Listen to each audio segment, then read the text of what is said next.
नमस्कार, मेरा नाम है संकेत उपाध्याय। मेरे साथ हैं डॉक्टर कार्तिकेय बत्रा और हम लोगों के साथ आप एक और एपिसोड देख रहे हैं जिसका नाम है द रेड माइक पाठशाला।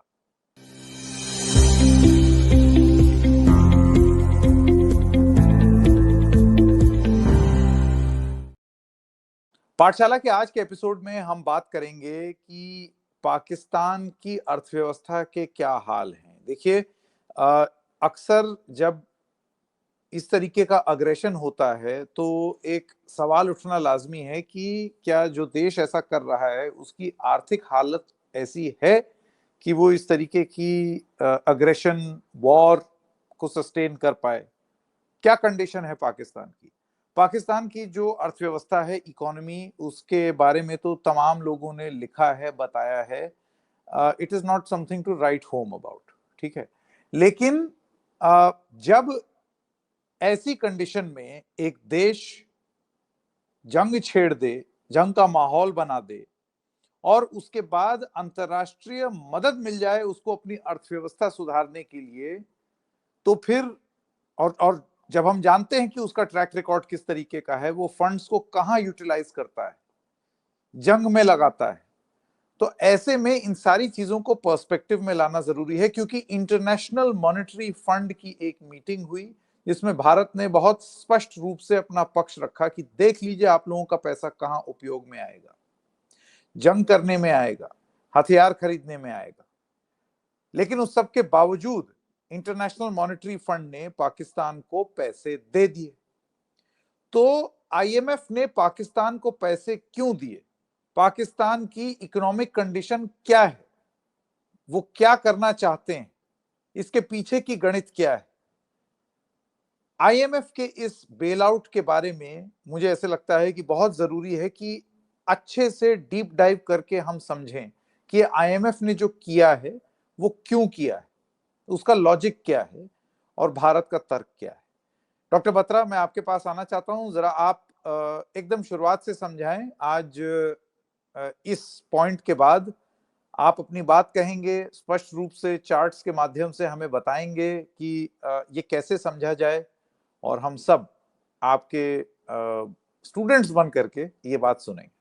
थैंक यू संकेत, ये तो आपका बड़प्पन है। और मैं शुरू करने से पहले संकेत एक बात क्लैरिफाई करना चाहूंगा, दो बातें रादर। पहली बात तो युद्ध विराम as we speak right now हो चुका है और मुझे लगता है कि वो सभी लोग जिन्होंने इस लड़ाई को आगे बढ़ाया भारत की तरफ से, उन सबको हमारा नमन और पूरा समर्थन हमारी फोर्सेस को। दूसरी बात, इस शो का कतई ही ये उद्देश्य संकेत नहीं है कि हम पाकिस्तान की इकोनॉमी को भारत से कंपेयर करें। मैं इसको अपने लिए एक मतलब मैं हम ये भारत के लिए एक बहुत ही दुखद बात होगी कि अगर हम इस बात पे खुश हों कि हम पाकिस्तान से बेहतर, क्योंकि हमने जिस तरीके की अचीवमेंट्स देखी हैं, हमने जिस तरीके के पॉलिसीज इंप्लीमेंट की, हमने जिस तरीके से अपने इंस्टीट्यूशंस को बनाया है, हमारे टारगेट अभी बहुत ऊंचे होने चाहिए। हमें चाइना को सरपास करना है, हमें यूरोपियन देशों की पर कैपिटा जीडीपी के स्तर को टारगेट करना है।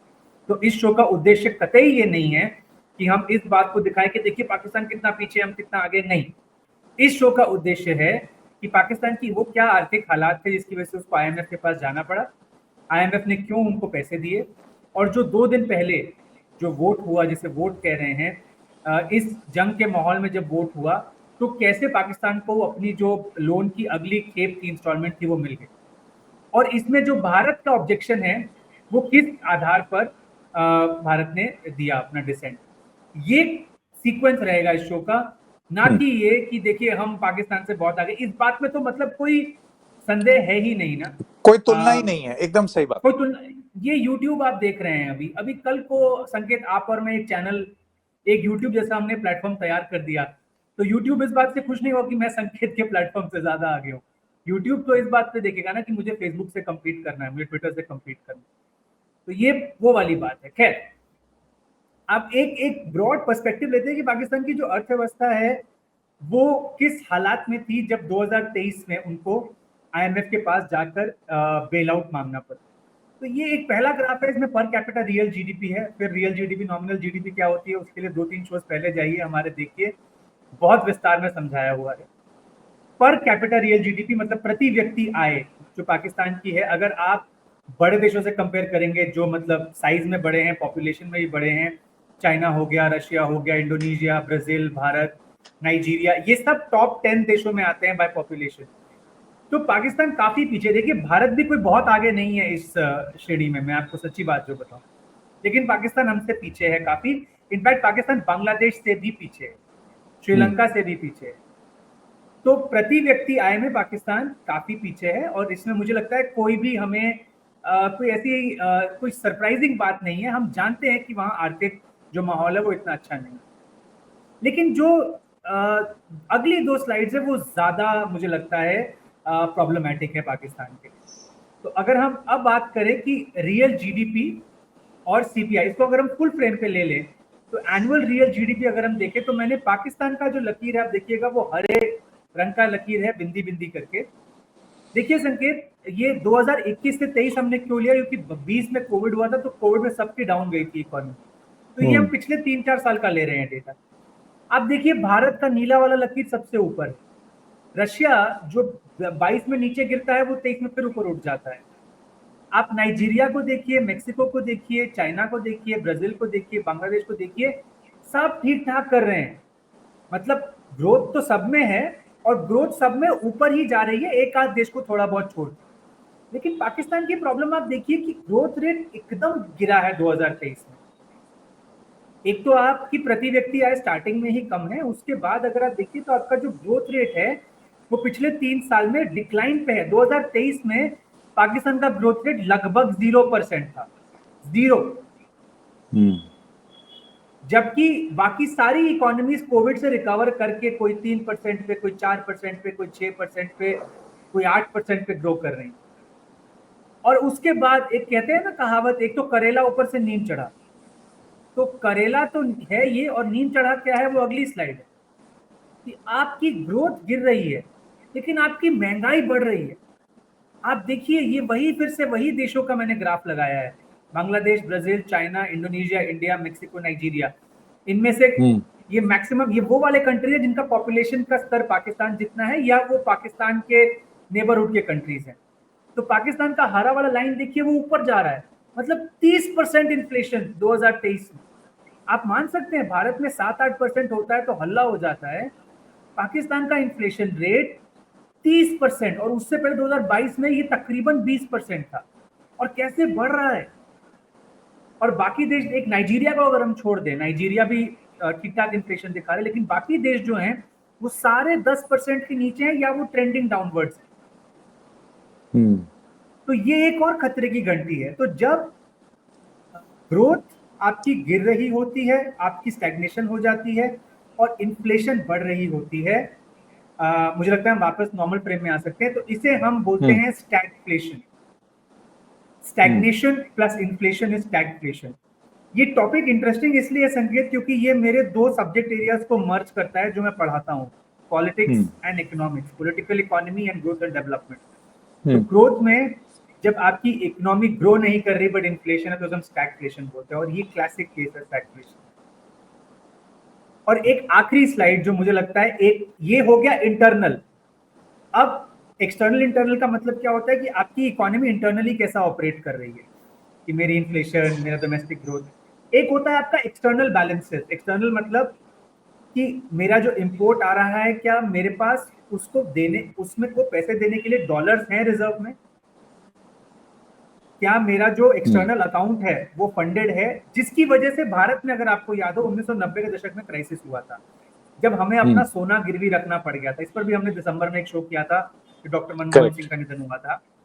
तो एक मेट्रिक जो जिस तरीके से हम एक देश के उस फ्रंट की हेल्थ को भांपते हैं वो ये है कि आपके जो रिजर्व्स हैं, रिजर्व्स में आता है फॉरेन करेंसीज, गोल्ड, और कुछ ऐसे टेक्निकल एसेट्स होते हैं आईएमएफ के, वो भी उसको आप उसमें मानते हैं कि मेरे रिजर्व्स, अगर आज के बाद मेरे रिजर्व में कुछ बढ़ोतरी ना हो तो कितने महीने तक वो मेरे इंपोर्ट्स को खरीदवाने में सक्षम। मसलन अगर मैं हर साल $1 लाख, एग्जाम्पल दे, $1 लाख का तेल खरीद रहा हूँ, और तो तेल की पेमेंट डॉलर में ही जानी है, या मतलब किसी और फॉरेन करेंसी में, रिजर्व करेंसी में जाती है, डॉलर में चल मान के चलो, डॉलर में ही जानी है, तो मेरे पास डॉलर होने तो चाहिए पहले। और या तो मैं जाके मार्केट से डॉलर खरीद के लाऊं, लेकिन अगर वो अपने आप में एक्सपेंसिव एक्सरसाइज है। तो यूजुअली कंट्रीज रिजर्व्स को देखती हैं कि कितना हेल्दी मेरा बैलेंस है, कि अगर आज के बाद कोई बढ़ोतरी ना हो तो मैं कितने महीने तक तेल खरीद सकता हूं, अगर मेरा rate of consumption is $1 lakh per month. इसे इंपोर्ट कवर कहते हैं, ठीक है। तो अगर आप देखें इंपोर्ट कवर में जितने महीने का इंपोर्ट कवर ज्यादा है, इसका मतलब उतना आप तैयार हैं किसी इकोनॉमिक शॉक को झेलने के लिए। यहां फिर देखिए पाकिस्तान जो हरे बॉक्स में है वो सबसे कमजोर है। मैंने बांग्लादेश से कंपैरिजन किया है, ब्राजील से किया है, चाइना से, इंडोनेशिया से, इंडिया से, मेक्सिको से, नाइजीरिया से, रशिया से, सबसे कमजोर। ये 2023 का डेटा, ये सारा डेटा आपके दर्शकों को बता दूं वर्ल्ड बैंक की वेबसाइट से है, आपको भी उपलब्ध है। अगर किसी को कोई ये जानना हो कि कैसे एक्सेस करना है तो ट्वीट करिएगा मुझे, मैं आपको मदद करूंगा। ये सब समझने के लिए डेटा का, रिलायबल डेटा का होना बहुत जरूरी है। तो वर्ल्ड बैंक सभी देशों का डेटा इकट्ठा करके काफी सारे बिंदुओं पर हमें ये जानकारी देता है। तो ये पाकिस्तान की स्टैंडिंग है इंपोर्ट कवर की भी 2023 में। तो कहने का मतलब है 2023 में पाकिस्तान की इकोनॉमिक हालत काफी काफी खराब थी, और इस वजह से जब ऐसी सिचुएशन होती है तो डर रहता है कि आप अपने लोन्स पर भी डिफॉल्ट कर सकते हैं।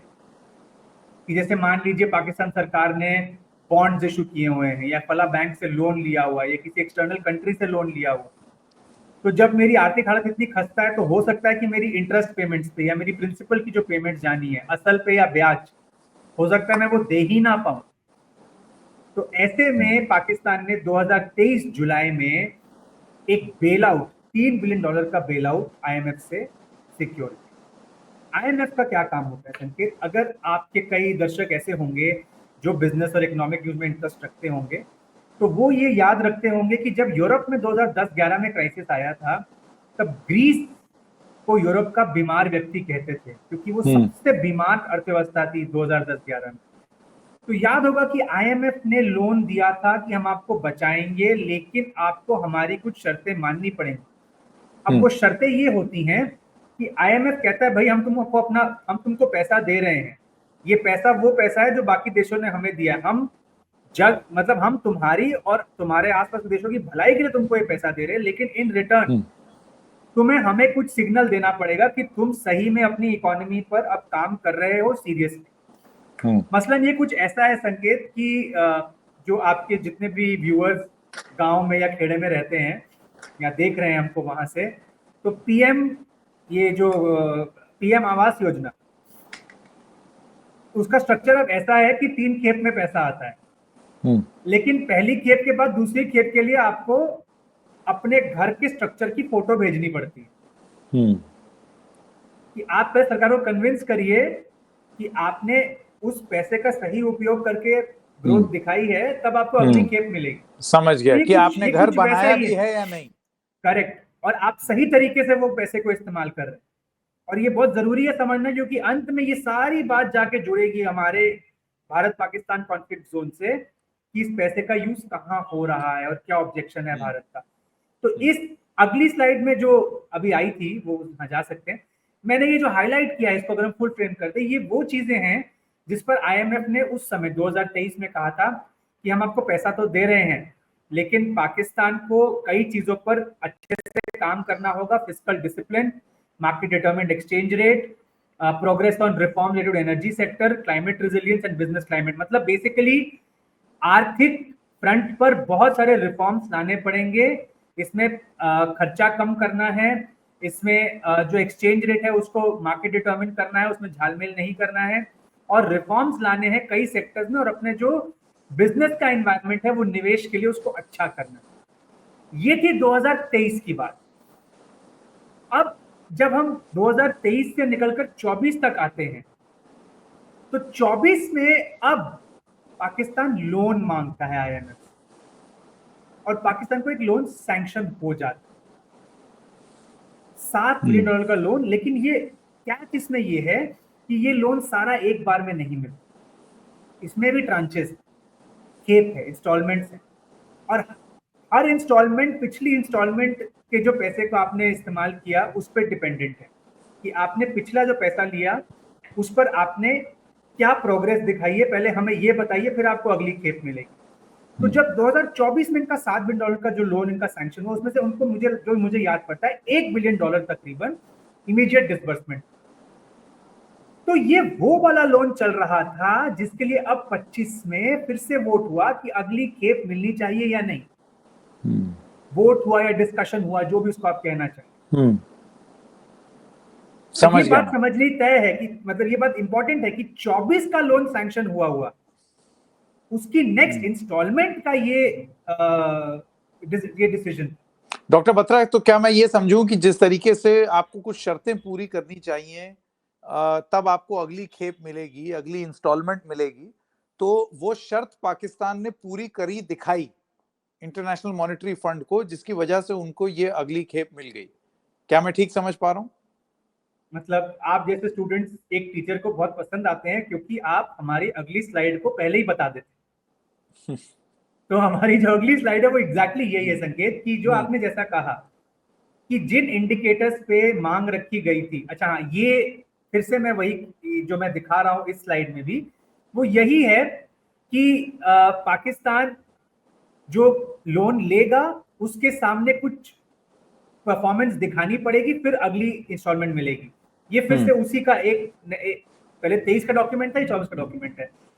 अगले पर आए तो संकेत ने जो बोला, अब हम उस पर फोकस करते हैं कि 24 में जो लोन का पहला खेप लिया और 25 में आकर जब उसका वोट हुआ, तो अगर हम इसका अगला स्लाइड देखें तो उसमें आप देखेंगे कि पाकिस्तान ने उन इंडिकेटर्स पे प्रोग्रेस दिखाई जिन पर आईएमएफ प्रोग्रेस देखना चाह रहा था। मसलन अगर हम फुल फ्रेम करें, real GDP projected at 2.6% and then 3.6% 25 और 26 की। 23 में याद कीजिएगा तकरीबन 0% थी, तो वो 24 पे 2.5% आती है, 25 पे 2.6 और प्रोजेक्शन है 26 का 3.5% से ऊपर। बेरोजगारी दर 24 में 8.25, प्रोजेक्शन है 25 में 8 का और 26 में 7.5 का। इन्फ्लेशन रेट जो मैंने आपको कहा कि 30% पहुंच गया था, वो 24 में 23% है और प्रोजेक्शन है कि अब वो 5 और 8% पर आ जाएगा। अब आप मुझसे सवाल पूछ सकते हैं कि ये कितना रिलायबल है प्रोजेक्शन, ये कैसे मेरे मन में यही सवाल था, और वो सवाल ये था कि आप कह दें कि मैं ये कर दूंगा, ये मेरा टारगेट है, ये देखिए मैंने इतना कर दिया, अब मैं आगे और कर दूंगा। ये बिल्कुल वैसे ही होता है जैसे कोई कंपनी सीड फंडिंग उठाने गई, उसके बाद फिर वो कंपनी कह रही है कि अब मुझे और पैसा दीजिए, सीरीज ए, सीरीज बी, इस तरीके से। तो उसमें आपको ये दिखाना होता है कि आप कैसे ग्रो कर रहे हैं, और फिर आप एक प्रोजेक्शन भी दिखाते हैं कि हम इसके आधार पर ये कदम लेकर के और ग्रो करेंगे, फिर आप पैसा उठा लेते हैं। लेकिन जरूरी नहीं है, बहुत सारी कंपनीज फॉल्टर कर जाती हैं, वो नहीं उन प्रोजेक्शंस को पूरा कर पाती क्योंकि वो प्रोजेक्शंस लॉफ्टी हैं। मैं आपसे यही जानना चाहता हूं कि ये पाकिस्तान ने थोड़ी बहुत तो अपनी दिखा दी इंप्रूवमेंट, लेकिन जिस तरीके की हरकतें हैं, स्पेंड जहां जहां है बजट में, क्या उसके आधार पर, क्योंकि इंडिया का, हिंदुस्तान का जो तर्क था आईएमएफ के सामने वो यही था कि ये ठीक जगह पैसा नहीं लगाएंगे, ये आपका पैसा डिफेंस में लगाएंगे, ये आपका पैसा हमको अटैक करने में लगाएंगे, तो इन पर पैसा व्यर्थ मत कीजिए। तो मैं आपसे जानना चाहता हूं कि हाउ रिलायबल इज दिस? आप डेटा तो फज भी कर सकते हैं ना। करेक्ट। तो संकेत, इस डॉक्यूमेंट के एंड में जो सोर्सेज लिखे हैं ना इस टेबल के, उसमें लिखा है Pakistani authorities, world bank and IMF staff projections and estimates. Okay. तो इस प्रोसेस में आईएमएफ भी इन्वॉल्व है। अब आप ये कह सकते हैं कि हो सकता है पाकिस्तान सरकार उनको गलत डेटा फीड कर दे, तो उतनी ग्रैनुलैरिटी शायद हम नहीं जा सकते, बट इतना हम कह सकते हैं कि IMF is involve in the process of making these projections. अब आप मुझे ये बताइए, अब कंज्यूमर प्राइस, इसको एक बार फुल फ्रेम किया जाए, पीसीआर से गुजारिश रहेगी। आप अनएम्प्लॉयमेंट चलिए इंक्रीमेंटली कम हो रहा है, मैं समझ सकता हूं। रियल जीडीपी 0 से 2.5, 2.5 से 2.6, 3.6, वो भी समझ में आता है। भाई आप प्राइस राइज कम कर देंगे, 30% से आपने किया 23 पर, और फिर एक ही साल में आप उसको 5% पर ले आएंगे, ये कैसे मुमकिन है? ऐसा क्या महान काम कर रहा है पाकिस्तान भाई? देखिए वही बात है कि ये प्रोजेक्शंस हैं, कुछ बेसिस पर हैं, कुछ वहां पॉलिसी डिसीजंस हुए हैं, कुछ ऐसे एक्सटर्नल कंडीशंस ही बदलते रहते हैं। हालांकि फिर भी अगर आप देखें तो उस इस डॉक्यूमेंट में भी लिखा है risk to the outlook remain elevated. मतलब अभी भी प्रोजेक्शंस तो ये हैं, लेकिन फिर भी हम ये मान के चल रहे हैं कि रिस्क अभी भी रहेंगे। तो हो सकता है कि 5% ना हो, ये अंत में 8% हो जाए या 10% हो जाए, पॉसिबल है कि प्रोजेक्शन है अभी। तो इसमें संकेत कभी भी 100% सर्टेनिटी से नहीं, आप बस ट्रैजेक्टरी देखते हैं कि ट्रैजेक्टरी सही लग रही है, वो सही से। अब मैंने आप अगर आप कुछ समय पहले एक न्यूज रिपोर्ट आई थी कि पाकिस्तान ने सरकारी अफसर में 1.5 लाख नौकरियां काट दी, 2 मिनिस्ट्रीज मर्ज कर दी, 6 मिनिस्ट्रीज काट दी। तो जब ये सब चीजें आप करते हैं तो इससे जो साइन जाता है वो यही जाता है कि आप एक्सपेंडिचर कंट्रोल करने की कोशिश कर रहे हैं। लेकिन आपने जो बिल्कुल सही कहा कि आईएमएफ ने भी अपने डॉक्यूमेंट्स में मेंशन किया है, जो पिछले 2 स्लाइड्स थे जिनको हमने स्किप किया, कि आप हेल्थ पर, एजुकेशन पर आपकी इन्वेस्टमेंट बहुत कम है, आपकी इकोनॉमिक एनवायरनमेंट काफी वीक है, काफी रिस्की है, तो इन सब चीजों पर आपको काम करना पड़ेगा। तो जब ये सब, अगर आप इसको इन टोटलिटी देखें कि पाकिस्तान ने थोड़ी ग्रोथ दिखाई है, आईएमएफ का प्री अप्रूव्ड लोन था, उसकी अलग ट्रांच जानी थी, तो इस वजह से ये वोट हुआ और अप्रूव हो गया। अब वोट में टेक्निकलिटी ये है कि नो नहीं बोल सकते, एब्सटेन कर सकते हैं, उसमें हम नहीं जाएंगे। मैं ये जरूर कह सकता हूं कि जिन लोगों को एक वोट, वोट का मतलब केवल आईएमएफ में ये नहीं होता कि संकेत का भी एक वोट है, मेरा भी एक वोट है। आईएमएफ में देश की इकोनॉमिक पावर के आधार पे वोटिंग तय होती है, कोटा बेस्ड यानी वोटिंग। कि अमेरिका जाहिर सी बात है ज्यादा प्रबल होगा, सोलह अमेरिका वैसे भी परसेंट ज्यादा। वोट जैसे 16% वोट अमेरिका के पास है केवल। और प्लस आईएमएफ की डिसीजन मेकिंग वोट से ज्यादा एक कंसेंसस बिल्डिंग पर होती है। तो वहां ये ट्रेडिशनल यस नो, जो ये यहां तक मेरा ज्ञान है, इसके बाद जो सरकार कह रही है मैं उस पर जा रहा हूं कि यस नो नहीं कर सकते थे, एब्सटेन कर सकते थे और डिसेंट कर सकते थे। या तो यस करते या एब्सटेन विद डिसेंट करते, हमने एब्सटेन विद डिसेंट किया। तो मैं इस पर नहीं जाऊंगा। कहने का मतलब है भारत ने बोला कि आप किस आधार पर पैसा दे रहे हैं, ये पैसा गलत जगह यूज होगा। अब भारत यही पे, मेरा सवाल है। मेरा ये कहना है कि इंडिया हैज, हम तो देख ही रहे हैं ना, ऑपरेशन और अब सिंदूर हम क्यों और अब करना हम पड़ा। और अब हम दिखा भी रहे हैं इस ग्राफ, इन 2 ग्राफ्स में संकेत, हम्म। कि किस बात पर भारत का ऑब्जेक्शन आधारित। हाँ बताइए। ये 2 ग्राफ्स मुझे लगता है बहुत अहम है। हम मिलिट्री स्पेंडिंग देख रहे हैं, एक as percent of the country's GDP और एक as percent of government expenditure. मतलब 2 तरीके से आप समझिए कि मिलिट्री एक्सपेंडिचर अनुपात क्या है, एक जीडीपी का अनुपात और एक एज परसेंटेज ऑफ जो सरकार टोटल खर्चा कर रही है राजस्व से अपने। As percentage of GDP Russia के बाद पाकिस्तान दूसरे नंबर पे और भारत तीसरे नंबर पे। मतलब हम दोनों ही बहुत ज्यादा खर्चा करें, लेकिन पाकिस्तान हमसे काफी ज्यादा करे एब्सोल्यूट टर्म, परसेंट जबकि परसेंटेज टर्म, जबकि उनकी परसेंटेज इकोनॉमी टर्म। की पोजीशन हम लोगों ने देख ली एक बहुत पहले स्लो वाले है, ग्राफ में करेक्ट, कि कितनी एग्जैक्टली। कम है। हमने ये भी देख लिया कि आप की ग्रोथ कितनी स्लो है। आपके ग्रोथ के प्रोजेक्शंस ही एज अ डेवलपिंग इकोनॉमी, मतलब आप बड़े खुश हो रहे हैं इस बात पर कि हम 2.5% पर ग्रो करेंगे जीरो करने के करेक्ट। बाद।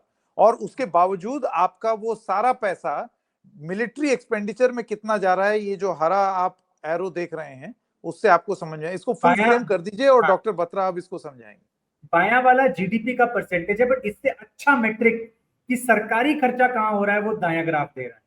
आप ये मान के चलिए संकेत 2023 में तकरीबन 14.5% पाकिस्तान का जो सरकारी खर्चा था वो मिलिट्री एक्सपेंडिचर में गया था। इसके सामने भारत और बांग्लादेश जैसे कंट्रीज का अनुपात था 8%, चाइना का था 5%, इंडोनेशिया का था 4%, केवल एक रशिया ही ऊपर था 16%। और रशिया में तो वैसे भी यूक्रेन का टेंशन है, यूएसए से उनकी लड़ाई चलती रहती है। लेकिन आप देखिए कि मतलब military expenditure of as percentage of government expenditure, जहां आप हेल्थ एजुकेशन पर इन्वेस्ट नहीं कर पा रहे, वहां आप मिलिट्री पर खर्चा कर रहे हैं। ये पाकिस्तान सबसे ज्यादा है इस रेशियो में रशिया के बाद। मुझे लगता है ये 2 ग्राफ्स बहुत अहम है ये बताने के लिए कि भारत की ऑब्जेक्शन किस चीज पर बेस्ड है। क्योंकि मिलिट्री एक्सपेंडिचर का कोई फर्दर डिसएग्रीगेशन तो है नहीं कि सैलरी कितनी, पेंशन कितनी, ऑपरेशंस कितने, अटैक कितने, एटसेट्रा एटसेट्रा। बट ये इंडिकेटिव है और इस वजह से आखिरी जो हमारी स्लाइड है उसमें जो भारत की फाइनेंस मिनिस्ट्री ने अनाउंसमेंट निकाली कल की, भारत ने एब्सटेन किया विद वेरी स्ट्रॉन्ग डिसेंट, मुझे लगता है ये उसका आधार बना। सरकार ने तो और भी डेटा दिया होगा, बट पब्लिक को जब डेटा दिखा सकते हैं वो ये है कि अगर आप देखिए कि अगर सरकार ही आईएमएफ का पैसा ले रही और अनुपात में उसका 15% मिलिट्री में जा रहा है, तो ये पता होना चाहिए तो आईएमएफ क्या को। ये और आईएमएफ को दिख नहीं रहा था जब उन्होंने वो लोन की अगली ट्रांच दे दी, तो उनको ये नहीं दिख रहा था कि मिलिट्री में ही खर्चा हो रहा है, आप अपनी सर, अर्थव्यवस्था को आगे मिलिट्री की वजह से चला रहे हैं, और ये कोई नई चीज तो अनोखी हो नहीं रही है पाकिस्तान में। आई एम श्योर उनका percentage of expenditure in defence of the total GDP वो हमेशा ही हाई रहा है। संकेत इसे कैसे कहा जाए, इसके दो तीन जवाब हो सकते हैं। एक टेक्निकल जवाब आपको मैंने दे दिया कि एक प्री अप्रूव्ड लोन था, वो सर पाकिस्तान ने इम्प्रूवमेंट दिखाई, कैसे भी दिखाई इम्प्रूवमेंट दिखाई, मतलब कैसे भी, मतलब वो किसी भी तरीके से उसको करें, चाहे वो यहाँ काटे वहां काटे, वो दिखा रहे हैं कि हमारी मैक्रो स्टेबिलिटी आ रही है। तो आईएमएफ ने भी कहा ठीक है, एक डिसेंटिंग कंट्री है, हम एक्सेप्ट कर लेते हैं। ये है इसका टेक्निकल आंसर। लेकिन इसका जो पॉलिटिकल आंसर है कि दरवाजे के पीछे क्या हुआ होगा, क्योंकि ऐसे इनफॉर्मल प्रोसीजर्स में मनूवरिंग ज्यादा होती है। एक होता है यूएन का वोट, सबके सामने है भाई, कितने यस कितने नो कितने एब्सटेन, और उसमें पता है कि कौन किसकी तरफ, किसने क्या किया सब। लेकिन मैं जब कॉलेज से निकला था, मैं I used to do something called MUNs, model United Nations. उसमें हम सिमुलेट करते थे इन ऑर्गेनाइजेशंस को कि चलिए मान के चलिए कि आईएमएफ होता तो हम क्या करते। जहां पर भी ऐसे क्लियर वोटिंग नहीं होता ना, वहां पर आप नेगोशिएशंस बहुत अलग लेवल पे होती। अब मैं कोई कॉन्स्पिरेसी थ्योरी नहीं देना चाहता, लेकिन जिनको पढ़नी है सोशल मीडिया पे पढ़ लीजिए कैसे इस सीज फायर का लिंक इससे बताया जा रहा है। और एक बात और जोड़ दूं, शायद ध्यान नहीं गया है कई लोगों का, पिछले कुछ घंटों में यूएस और चाइना की भी ट्रेड डील्स में कुछ रीसेट हुआ है, जो टैरिफ वॉर चल रही है। तो अब आप बताइए क्या इन सबके तार जुड़े हुए हैं cease fire? I don't know, but point is नहीं, मैं कि आपका आप जो संयम बरत रहे हैं बात कहने में, मैं वो सारी चीजें समझ रहा हूं, क्योंकि ये तथ्य पर आधारित नहीं है, फैक्चुअल नहीं है, लेकिन ये मैन्यूवरिंग की गुंजाइश हमेशा रहती है आईएमएफ जैसी एक संस्था में। अब जैसे एक तर्क मैं आपको बता दूं, जो बहुत सारे नॉलेजेबल लोग हैं जो आईएमएफ को ट्रैक करते हैं, उनकी तरफ से ये कहा गया सबसे ज्यादा कंट्रोल आईएमएफ का वर्चस्व किस देश का है? United states. United states is a huge weapon supplier. United states से हथियार कौन सा देश खरीदेगा जिसकी मिलिट्री स्पेंडिंग बहुत हाई है? रूस तो खरीदेगा नहीं, उनसे तो लड़ाई है। पाकिस्तान बहुत हेविली एंगेज करता है। तो कहीं ऐसा तो नहीं है, और ये तर्क आप तमाम आर्टिकल्स देख लीजिए, उसमें ये आपको मिल जाएगा कि एक तरीके से आईएमएफ के माध्यम से अमेरिका लोन दे करके ये चाह रहा है कि आप मिलिट्री स्पेंडिंग में उसी से हथियार खरीदें, तो ये ऐसे यूं पैसा गोल गोल गोल गोल घूम के आप ही के पास आएगा। संकेत, इसमें मुझे लगता है कि anybody's guess is as good as mine. मतलब मैं इसका काउंटर आर्गुमेंट देता हूँ कि पाकिस्तान के डिफेंस रिलेशंस अब चाइना से ज्यादा मजबूत हैं यूएसए के कंपेयर, तो क्या वो खरीदेगा? मतलब ये तो पहली बात, I am not an expert in defence. मैं समझ रहा हूं आपकी बात। सेकेंड की even for experts it is very difficult to suggest कि ये हुआ होगा और ये नहीं। प्रोबेबिलिस्टिकली बोल सकते हैं, करेक्ट, हाइपोथेटिकली बोल सकते हैं, लेकिन मुझे लगता फॉर है कि सर्टेन नहीं जब बोल सकते। और उसका कारण ये है क्योंकि ये सारी चीजें जैसे आपने बताया कि एक तो होता है शर्तें साइंटिफिक रूप से कि ये ऐसे, और फिर होता है आपकी नेगोशिएशन पावर कि आप क्या बैक रूम डीलिंग क्या कर रहे हैं, जिसकी गुंजाइश जैसे कि आपने बताया इंटरनेशनल मॉनेटरी फंड में फैसला लेने में बहुत ज्यादा होती है, और वहां खासकर पर जब ये सारे यूएस जैसा फैक्टर्स देश आते कह रहा है कि हम मीडिएट कर रहे हैं और वही आईएमएफ में सबसे ज्यादा पावर असर्ट करता है। तो हैं। आप देखिए ना, तार जुड़ रहे हैं, लेकिन क्योंकि हमको एग्जैक्ट पॉइंट्स नहीं पता, इसलिए हम नहीं कुछ करते। Correct correct. और मुझे लगता बहुत है ये बढ़िया। एक ऐसी आदत है जो हमारे देश में वो लोगों को लगनी चाहिए कि कभी कभी तथ्य आपको एक मोड़ पे आके छोड़ देते हैं, उसके बाद आप जिस गली जाए वो आपका गेस है, वो तथ्य पे आधारित नहीं है। तो हम उसी मोड़ पर आके रुक जाएंगे, हम किसी गली में नहीं जाएंगे, क्योंकि हमें नहीं पता कि ये गली सही है या वो गली सही है। सही बात। डॉक्टर बत्रा, हमेशा की तरह एक और शानदार एपिसोड पाठशाला का था, जिसमें हमने तर्क और फैक्ट्स के माध्यम से समझने की कोशिश की कि आईएमएफ ने क्या किया, भारत ने क्या कहा है, और आपने वो ग्राफ भी देख लिया कि ये पैसा पा करके इन पैसों को पाकिस्तान खर्च किस चीज पर करता है, अपने डिफेंस को आगे बढ़ाने में। मिलिट्री एक्सपेंडिचर ज्यादा है। अब आगे क्या निष्कर्ष निकालना है वो आप निकालिए, वो आपका अपना निष्कर्ष होगा। डॉक्टर बत्रा, बहुत बहुत धन्यवाद। पाठशाला के एपिसोड में आज इतना ही, फिर मिलेंगे, तब तक के लिए नमस्कार।